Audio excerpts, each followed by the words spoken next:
Hello दोस्तों, स्वागत है आप सभी का हमारे YouTube channel white board academy में। आज हम पढ़ रहे हैं क्लास 9 का मैथ्स एक्सरसाइज 2.1। चलिए हम पहले आपको पॉलिनोमियल समझाते हैं कि पॉलिनोमियल क्या है। पॉलिनोमियल एक टर्म होता है। टर्म का मतलब जैसे यहाँ पे दो टर्म्स होते हैं। जैसे मैं आपको बता दूँ, कोई भी एक नंबर जैसे हमें यहाँ पे दिखाई दे रहा है, जैसे मैं 8 लिख ले रहा हूँ, 4x² माइनस 3x प्लस 7।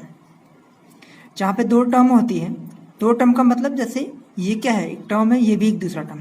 इस टर्म को हम बोलते हैं नंबर और इस टर्म को हम बोलते हैं वेरिएबल। दो टर्म होती है, एक नंबर होता है, एक वेरिएबल। नंबर और वेरिएबल हमेशा हमेशा आपको ये ध्यान देना है कि जो भी वेरिएबल रहता है उस वेरिएबल के ऊपर जो भी पावर रहता है वो हमेशा होल नंबर में रहना चाहिए। होल नंबर का मतलब जैसे ये जो भी पावर होगा होल नंबर में रहना चाहिए। होल नंबर का मतलब जैसे होल नंबर क्या कह सकते हैं हम, 1 2 3 4, 0 से स्टार्ट होगा इन्फिनाइट तक जाएगा, उसे बोलते हैं होल नंबर। तो हमें यहाँ पे दिया हुआ है which of following expression of polynomial is one variable and which are not state reason for your answer. हमें यहाँ पे बताना है कि कौन सा पॉलिनोमियल है और कौन सा वन वेरिएबल का पॉलिनोमियल है। तो वन वेरिएबल का मतलब होता है जैसे यहाँ पे हमें दिखाई दे रहा है कि ये x है, ये भी x है। यहाँ पे देखिए एक ही टर्म दिया हुआ है, एक ही वेरिएबल दिया हुआ है x। अगर यहाँ पे y कर दिया होता तो हम कहते हैं यहाँ पे दो वेरिएबल है। अगर यहाँ पे z कर दिया होता तो हम कैसे कहते हैं तीन वेरिएबल है। तो यहाँ हमें बताना है कि वन वेरिएबल। तो यहाँ दिख रहा है आपको क्वेश्चन नंबर फर्स्ट में यहाँ पे वन वेरिएबल है। तो वन वेरिएबल का मतलब यहाँ हम कह सकते हैं, देखिए यहाँ भी x है, यहाँ भी x है, मतलब ये वन वेरिएबल। ये क्या है, पॉलिनोमियल है। इसका जो पावर है वो 2 है। वो क्या है, अगर 2 है तो इसका मतलब ये होल नंबर है, हम कह सकते हैं ये वेरिएबल है, मतलब ये पॉलिनोमियल है, ये पॉलिनोमियल है। अब यहाँ देखिए, यहाँ हम कह सकते हैं क्या, ये भी वन वेरिएबल का है पॉलिनोमियल। तो यहाँ पे देखिए पावर 2 है, तो इसे भी हम कह सकते हैं यस, ये भी है। अब यहाँ पे देखिए, यहाँ पे थोड़ी सी प्रॉब्लम होती है। क्या प्रॉब्लम होती है हम बताते हैं आपको। देखिए हमें दिया हुआ है, कि 3 रूट में t है प्लस रूट में t में रूट है। हाँ देखिए, अब इस t जो है एक वेरिएबल है लेकिन रूट में है। जब भी हम इस रूट को निकालेंगे, अगर इस t को रूट के अंदर से सॉल्व करें तो हमें क्या मिलेगा,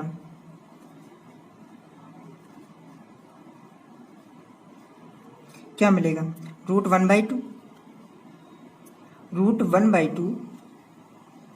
ठीक, इससे पता चलता है ये क्या है, 1/2 है, मतलब ये होल नंबर नहीं है। तो हम कह सकते हैं कि ये पॉलिनोमियल जो है, ये पॉलिनोमियल क्या है, ये यहाँ पे पॉलिनोमियल नहीं है, क्योंकि यहाँ पे वेरिएबल तो t दिया है, यहाँ पे वेरिएबल यहाँ पे दिया है, यहाँ पे वेरिएबल t है, लेकिन क्या ये पॉलिनोमियल नहीं है। क्योंकि यहाँ पॉलिनोमियल होने के लिए हमें चाहिए कंडीशन, हमें चाहिए कि जो भी पावर होगा वो होल नंबर में होगा, तो ये नहीं है। सेम इसी तरह हम इसका अगला क्वेश्चन देखते हैं। हमारे सामने दिया है क्वेश्चन y प्लस 2/y। क्या ये पॉलिनोमियल है वन वेरिएबल का, हमें दिख रहा है ये y। अगर इस पार्ट को अगर मैं सॉल्व करता हूँ तो हमें क्या मिलेगा, हमें मिलेगा कि अगर मैं, आपको अभी हल्का से ही पता होगा तो हमेशा याद रखिएगा, नहीं पता हो तो हम बताते रहें। शायद मेरा मार्कर खत्म हो रहा है। ये क्या है, y है। तो y जब भी ऊपर जाता है, ठीक से बताते रहें, ये 2 है, जब भी y जाएगा ऊपर तो क्या होगा, y जब भी ऊपर जाएगा तो क्या होगा, पावर -1 होगा। -1 कैसे आया, तब जब भी आप 1 लिखते हैं, यहाँ पे देखिए जब भी ये 1 लिखते हैं, यहाँ कुछ नहीं लिखा रहता है, इसका मतलब क्या होता है, इसका मतलब होता है कि पावर 1 है। ठीक है, जैसे 2 के ऊपर यहाँ दिखाई दे रहा है ये 2 है, तो इसके ऊपर क्या कुछ नहीं है, इसका मतलब क्या पावर 1 है। ठीक, जब भी नीचे का ये पावर जो भी रहता है अगर ऊपर जाता है तो क्या हो जाता है, -1, तो वहाँ क्या पावर 1 जाता है। इससे पता चल रहा है कि माइनस है, क्या ये भी एक पॉलिनोमियल नहीं है। उसके बाद ये थर्ड वाला क्वेश्चन देखिए। थर्ड वाले हमें दिखाई दे रहा है कि यहाँ पे ये x है, ये y है, t। मैंने पहले ही बताया कि पॉलिनोमियल होने के लिए क्या मैंने बताया कंडीशन, कि जो भी रहेगा वेरिएबल सेम रहना चाहिए, जैसे x y। लेकिन जैसे अलग अलग वेरिएबल दे दिया तो उससे हम कह सकेंगे ये पॉलिनोमियल है, लेकिन वन वेरिएबल का नहीं, थर्ड वेरिएबल का है। ठीक है, सेम इसी तरह हम दूसरा क्वेश्चन देखते हैं। देखिए यहाँ पे कॉफिशिएंट दिया है x² का, तो हम इसे कैसे कर सकते हैं, जब भी कॉफिशिएंट निकालना होता है तो 2 प्लस x² प्लस x। तो हमें कॉफिशिएंट निकालना है x² का। देखिए यहाँ पे x² दिखाई दे रहा होगा, तो x² का कॉफिशिएंट निकालना है। यहाँ पे देखिए कुछ भी डेटा नहीं है, तो हम x² का कॉफिशिएंट क्या लिख सकते हैं, x² का कॉफिशिएंट लिख सकते हैं 1। इसी तरह अगले क्वेश्चन में देखिए, यहाँ पे एक्स स्क्वायर है, इसका कॉफिशिएंट क्या ले सकते हैं, -1। यहाँ पे देखिए एक्स स्क्वायर है, तो यहाँ इसका कॉफिशिएंट क्या ले सकते हैं, π/2। इसी तरह यहाँ पे देखिए, यहाँ पे आपको दिखाई नहीं दे रहा होगा, सॉरी दिखाई दे रहा होगा कि जो भी है यहाँ पे क्या है, एक्स है, एक्स स्क्वायर नहीं है, तो इसका क्या मतलब है, इसका मतलब यहाँ पे कुछ नहीं है एक्स स्क्वायर में। जब कुछ नहीं है तो क्या रखते हैं, 0। That is my answer, 0। ठीक, इसी तरह हम यहाँ पे देखते हैं क्वेश्चन नंबर 3। देखिए थर्ड में लिखा है, give one example each of binomial of degree 35 end of a monomial of degree is 100। यहाँ पे देख लीजिए 100 लिखा है, तो 100 लिखा है तो हम क्या करते हैं, पहले आपको ये पता होना चाहिए कि बायनोमियल और मोनोमियल क्या होता है। मोनो का मतलब 1 होता है, बायो का मतलब होता है 2, ट्रायो का मतलब होता है 3। तो यहाँ पे हमें 2 और 3 का मतलब हमें एक एग्जाम्पल लिखना है, कुछ भी एग्जाम्पल लिखना है। जैसे देखिए, जब भी बायो का एग्जाम्पल देता है बायोमिनियम, ठीक है, तो हमें 2 होता है, मैंने क्या बताया, 2 का मतलब कुछ भी, जैसे यहाँ पे दिया है, हमें पावर दिया है, कितना दिया है, डिग्री 35 दिया है। डिग्री 35 का मतलब जैसे मैं कुछ भी रख लूँ, जैसे 2y35, डिग्री हमें 35 रखना है, और वहाँ पे 2 वेरिएबल, जैसे ये एक वेरिएबल, एक और वेरिएबल लिख लीजिए, जैसे मैंने ये लिख लिया।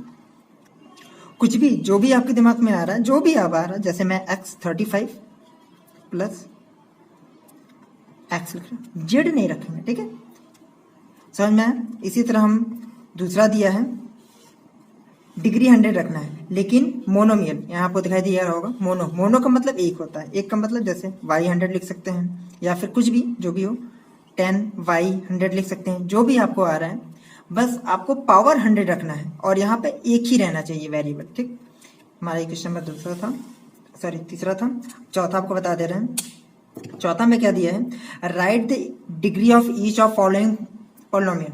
यहाँ पे हमें डिग्री बताना है। सबसे ज्यादा डिग्री देखिए यहाँ पे किसकी है, तो यहाँ क्या है, डिग्री 3 है, देखिए यहाँ पे दिखाई दे रहा है 3, तो हमारा डिग्री क्या है, 3। यहाँ पे डिग्री क्या दिया, y की पावर 2, इसका मतलब इसकी डिग्री क्या होगी, 2।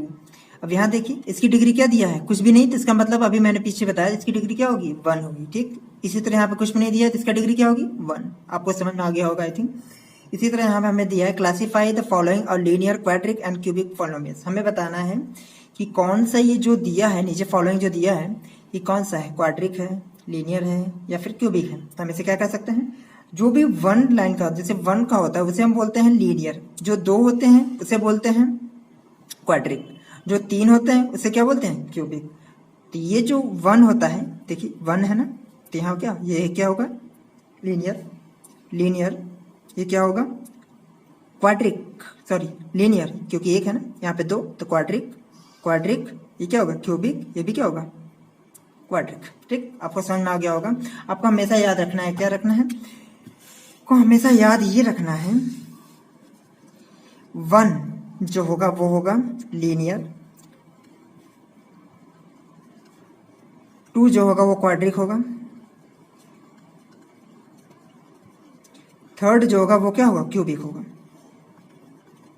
ठीक है, 3rd जो होगा क्यूबिक होगा। आपको नहीं दिखा दे रहा होगा 3rd, मैं यहाँ लिख दे रहा हूँ, 3rd जो होगा वो क्यूबिक, ठीक, 2 जो होगा क्वाड्रिक, ठीक, और 1 जो होगा लीनियर। ठीक है, linear, 1 linear, 2 quadric, 3rd cubic. तो बस आपको यहाँ पे सीधा सिंपल सा जवाब देना है कि कौन सा है। 1 क्या होगा, लीनियर होगा, 1 लीनियर, क्वाड्रिक, क्यूबिक और क्वाड्रिक। ठीक।